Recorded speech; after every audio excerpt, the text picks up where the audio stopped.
Let me ask you something uncomfortable. You work hard, you pay your taxes, you try to save money, invest a little, maybe build something for your family's future, and somehow, it never quite adds up the way it should. You're doing everything right, and yet the gap between where you are and where you want to be keeps feeling impossibly wide. What if that's not an accident? What if the system you're operating inside was never actually designed to help you build wealth, but to keep you productive, spending, and dependent? I'm not talking about conspiracy theories. I'm talking about documented structural economic mechanisms that governments and central banks have used for decades. Mechanisms that quietly erode your purchasing power, punish savings, and reward debt. Let's break it down.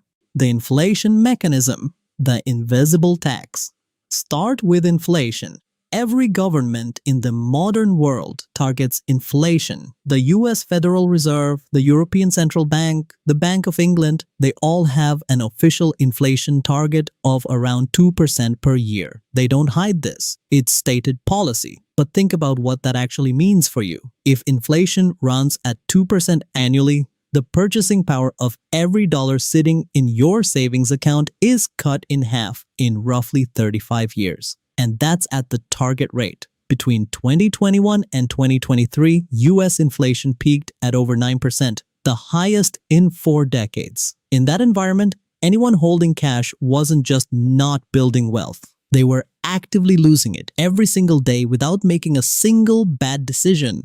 Here's the critical point. Inflation is functionally a tax on savings. It transfers real purchasing power from people who hold cash, typically ordinary working people, to those who hold assets. Real estate goes up, stocks go up, farmland goes up. The wealthy who hold assets get richer in inflationary environments. The people living paycheck to paycheck with whatever savings they have sitting in a bank account earning near zero interest get quietly poorer. This isn't a side effect. Economists understand this dynamic completely. It is a known, documented consequence of inflationary monetary policy, the debt incentive structure. Now here's where the trap deepens. While inflation punishes saving, the tax code in most developed countries actively rewards borrowing. In the United States, mortgage interest has historically been tax deductible. Business debt is tax deductible. Corporations can borrow money, deduct the interest from their taxable income, and use the borrowed capital to buy back shares or acquire assets, all while paying less in taxes. The entire financial system is architecturally tilted toward debt over savings. Meanwhile, if you do the responsible thing, save your money, put it in a savings account, earn interest, that interest income is taxed. You get penalized for being conservative. You get rewarded for leveraging up. And who benefits most from a debt-fueled economy? The financial system, the banks, the institutions, not the individual saver trying to build a cushion against uncertainty.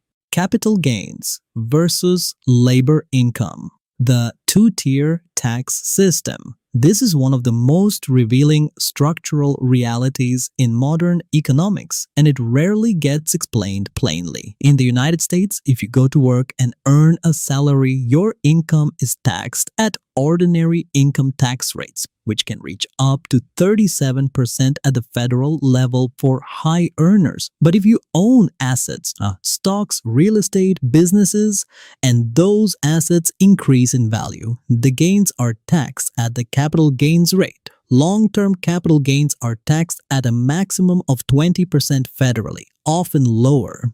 Warren Buffett famously pointed this out himself. He noted that he pays a lower effective tax rate than his secretary. That's not because of loopholes or clever tricks. That's the system working exactly as designed. Labor, the thing most people sell to survive, is taxed more heavily than capital, the thing wealthy people accumulate to generate passive income. The practical consequence is straightforward. The harder you work for your money, the more the government takes. The more your money works for you, the less the government takes. The system structurally accelerates wealth accumulation for those who already have assets and structurally decelerates it for those trying to build from scratch. The consumption economy, keeping you spending.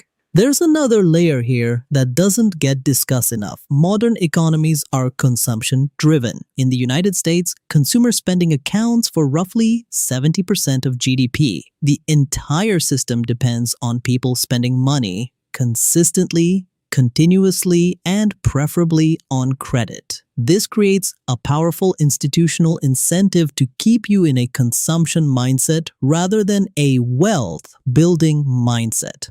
Advertising is tax deductible for corporations.